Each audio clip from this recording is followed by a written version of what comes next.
Hello team, how are we doing? Hope we are doing good. Happy Saturday. Hope we all had a good week. And what I'm going to do is go over some content. So thanks for everybody voting on the poll. Maybe next time what I'm going to do is do a suggestion box and just pick a random topic. So let's dive in. So basically what I've done, because there's a bit of an equal vote in each of them, you've gave me more work, guys, but you know what? It's good. It's actually good to get more information out there. So I'm glad about this because there's quite a lot of different things going on. So let's dive in. So one of the topics was what to do when you're feeling sore after exercise. Now, understanding when you have a question, the best way to go about it is understanding what the actual topic is first, knowing what it is, then having different options. That's my methodology. Anyway, so first understand what muscle soreness is. So muscle soreness, it's known, and I'm sure you've probably heard of this, DOMS.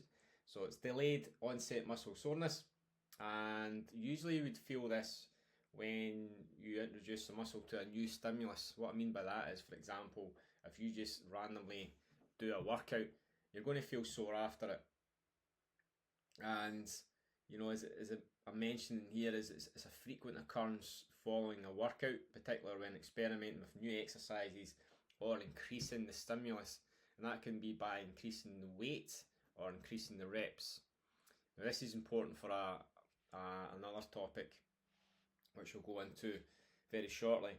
But to answer this question, what to do when you're feeling sore after exercise? So, active recovery, you want to engage in light movement. So, always encourage steps like you're walking. It's very low impact. Yoga there as well, and stretching, which we'll go into as well. Hydration and nutrition. So, drink plenty of water. Everyone's on the program anyway.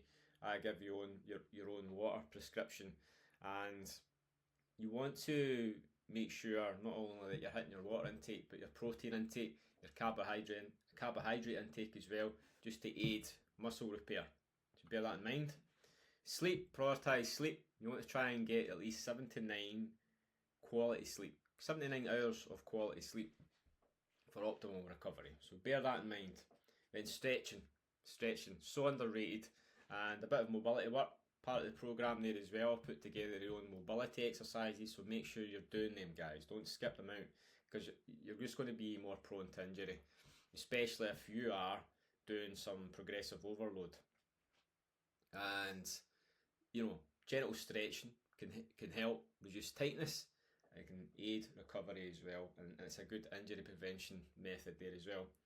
Foam roller, the dreaded foam roller, it just helps your circulation there as well and reduce stiffness and breaks down the muscle when it's tight. So I'd recommend that. Then your usual heat and cold therapy, so ice packs for inflammation and heat for muscle relaxation. Okay, so bear that in mind. Then just listen to your body. Now, if you're just absolutely shattered, you know, don't push yourself through that. Keep me up to date on how you're feeling during the week, guys. And you with the check-ins, you really need to just make sure you're getting that into me, so I can then give you advice for you going to the following week.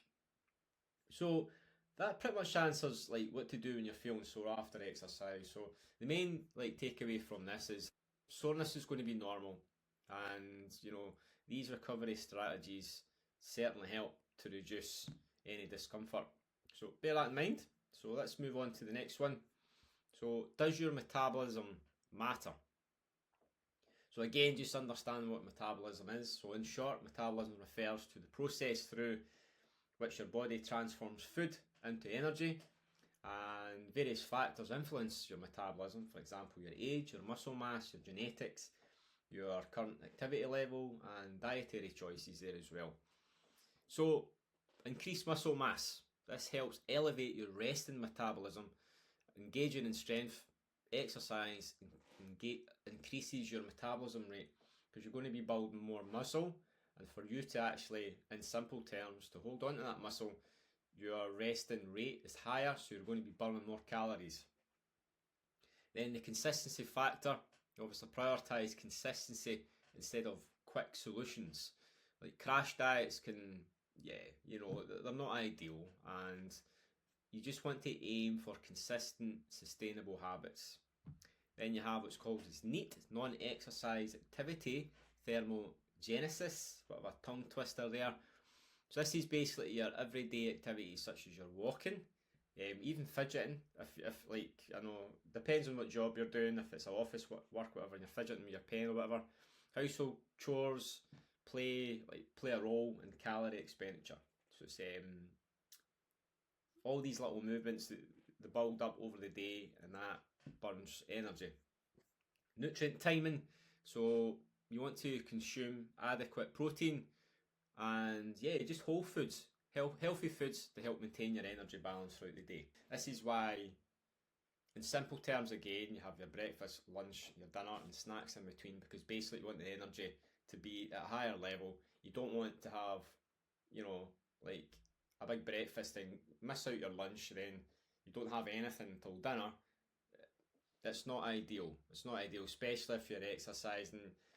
If you're missing out meals, you're naturally going to be more tired, guys. So bear that in mind. So nutrient timing is really, really important. And then you have your strength training. Now, with strength training, this is effective, obviously, to try and keep the metabolism high and to increase or encourage muscle mass. You need to do your strength training. You can't just do cardio. So bear that in mind as well. So the biggest takeaway here is metabolism. Yes, it plays a role, but you would have heard me say this before, consistency beats everything. That's what matters most here, is consistency. Okay? You can do, maybe, for example, if you're not consistent and you maybe you're just focusing on one of these aspects, you're going to struggle. So hopefully that answers that question there, guys. So hopefully you're getting some information from that. I do see a lot of, you could say, influencers spinning the word metabolism. Is your metabolism broke? It's not broke. I put a recent video up on my page there, so give that a watch. I'm just being honest about it. It's just maybe down to inconsistent eating habits, or you've just not been consistent. Your metabolism's not broke. If you've been doing diets throughout the years, all your life, it's still okay. It's about getting a structure in place, a progressive overload plan in place, strength training, cardio training. All these factors all come together. Okay, so your metabolism's fine. You just need to get the right strategies in place, that's why I'm here, and that's why you're part of the program. Okay, getting the most out of your workouts. So as I mentioned there, it's just about maximising the efficiency of your workouts. Now, to do this, you have, again, you've probably heard me talk about this before, is progressive overload, which you want to be gradually increasing the weight per exercise or the intensity, for example, the reps. Now, you want to monitor your progress, which we'll be jumping into this, but these two go hand in hand. You really need to, you can't just keep doing the same workout, guys, and just tick it off like it's a task. If you want your body to adapt, you need to challenge it, and you need to introduce new stimulus. And what I mean by introducing new stimulus is that, say for example, you're doing bicep curls, you do 10 of them of a certain weight, and you just continue to do that. Yes, you'll have stimulus up until a certain point, and your body adapts to that force that's been put through the muscle, through the contraction, then it'll just be used to it. Then you won't get any further, you won't get any more muscle gains from that. So it's so important to track your workouts. Do the exercise, write down the weight. Now, if you're, say for example, you do bicep curls, you do 12 of them, and you try to do the exact same the following week, because that's, towards the 12th rep, you're really struggling, that's fine. Continue doing that until you feel like, I'm actually going to try and push more than 12 reps here. Personally, what I do is, say for example, this week I do 12 reps of whatever weight. That next week I actually challenge myself in my head, right, okay, bicep curls coming up. I'm going to try and beat that 12. Then if I can try and beat that 12th rep by at least 3, I know in my head I need to increase the weight. Okay, bear that in mind. That's the way I work. Just imagine it's a bit of a game in your head where you've got, right, okay, I need to try and beat this rep. It's not about matching the rep, it's about trying to beat the rep, okay? And that is you following the strategy of progressive overload, because you're continuing to challenge your body compared to the previous session. Hopefully that makes sense. If you want more information about this, just let me know. I'll maybe do like a full explanation on it, because it's so overlooked. So bear that in mind. Then you have so you want to prioritise your form there as well, and using proper technique. Now what I do see missing a lot from my own experience is the counting factor. What I see, again, just from my own experience, I might be wrong, in the gym, for example, just basing an exercise, bicep curl, say, right, I want you to do 12 reps of the bicep curl. I see a lot of people just rushing through it just to get it done. Take your time through it. The slower the better, okay? And again, the reason for that, if you're doing the movement slower, you're putting more stimulus into the muscle that you're working. Don't rush it, take your time. The longer you're actually doing that exercise or that movement, the better. So that's something else. So progressive overload, proper form. And you want to be thinking about the muscle you're actually working.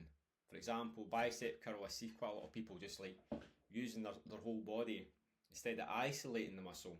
And the reason why they're doing that is because maybe the weight that they're using is too heavy. So you want that proper form. It's nice straight back, shoulders back. Then you want to have your feet shoulder width apart. Lock your elbows right to the side of your body, so your palms facing in front of you. Then you're bringing them up. So 1, 2, 3. Then 1, 2, 3. Okay. There's different techniques. Usually we see people just maybe bringing it up in 1, then counting down 1, 2, 3. So it's more of a negative phase. But I would personally slow it down altogether. So on the contraction, 1, 2, 3, then 1, 2, 3. Okay, on the negative side. So that's proper form. Okay, so I want everyone that's watching that to introduce that into your workouts is do the counting factor. Eccentric and obviously the contraction phase there as well. Then you have your strength and cardio. So you want to be blending this in for sure, incorporating both of these methods to help enhance your overall fitness. Okay, and this is what helps you actually lose the fat and build muscle, and it can be done. You know, there's quite a lot of misconception. You can't build muscle and lose fat.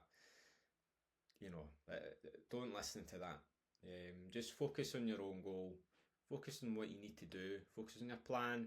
Any doubts that come into your head, that's what I'm here for, to answer them. Everything I give you guys is all scientifically researched. And, you know, I've been through the whole process myself. So you want to be blending strength and cardio, always. You want to be doing that. Because at the end of the day, it's about your overall health as well. So that's what we want. Then, yeah, monitoring your progress is so important, so important. If you're doing home workouts, buy yourself a whiteboard. Now, obviously, you've got the app, which is even better. But if you're struggling to log the weights and the reps in, that's fine, guys, honestly. Write it on a whiteboard. And the good thing about that is, you know, you can write your weight and your reps down, you can score it out and put your new one in. So remember that thing I was talking about there, like challenge yourself to beat your previous reps and weight, okay? And an easy way to do that is to have a whiteboard there besides in your room, wherever you're exercising. And I'm happy for you to take a picture and send that to me. That's even better, because that allows me to see what your progression is from day 1 to the first phase, your first block. Then if I can see that progression, I'm like, right, okay, we'll maybe bring in this exercise. So that's really important. So I want to see more of that as well, guys. Nutrition, yeah, that's important with having this structure with your meals as well. And listen, I get it, we're all busy. Sometimes we miss it. That's okay. That's okay. In an ideal world, you would have everything in sync. But as long as you're getting your meals in, if you skip a meal, then you have your workout. Do you think that workout's actually going to be as effective as maybe the day before, where you had your meal, then you had your, like, depends on when you're exercising. Like, technically you'd want to maybe allow 2 to 3 hours before your workout, if it's a larger meal. So for example, you missed out your lunch, then you worked out, say, 4 p.m. or whatever. You're going to struggle there because your energy level is going to be low. So bear that in mind. So you want to consume your carbohydrates for energy and protein for recovery. Now, if you're just sticking to your meals, that's going to be covered anyway, guys. So just bear that in mind. If you want your workouts to be as effective as possible, make sure your nutrition's on point and you're following the plan there as best as possible. Then rest. Obviously, you want to allow for rest and recovery. Try avoiding overtraining, and this can obviously lead to fatigue and setbacks. And just obviously make sure you're using your rest days as a rest day. What I do see is, which is okay, I get it, we're all busy, we may miss a workout and we just try and do 2 workouts in the same day, or we miss a rest day and we do 2 workouts back to back. That's not ideal.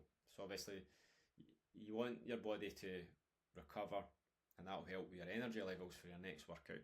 Obviously if you're getting your nutrition on point and you're rested and you're implementing the progressive overload and you're implementing the proper form, you're going to get so much better results, guys. All these things tie into each other. Then you have hydration. So proper hydration is vital for optimal performance and muscle function. And I mean, have you ever been dehydrated and try to do a workout? You're just going to feel tired, sluggish. It's just not ideal, and you want to prep your body as much as possible before your workout. Bear that in mind. And so the biggest takeaway from all of this is, like, effective workouts. You need to combine proper goal setting, progressive overload, balanced training, and just all these factors all come into play. If you're missing some of these out, your workout's simply not going to be as effective. So bear that in mind. So hopefully this was interesting and you got some things from it, guys, and let me know what you guys are going to implement moving into next week. Cheers.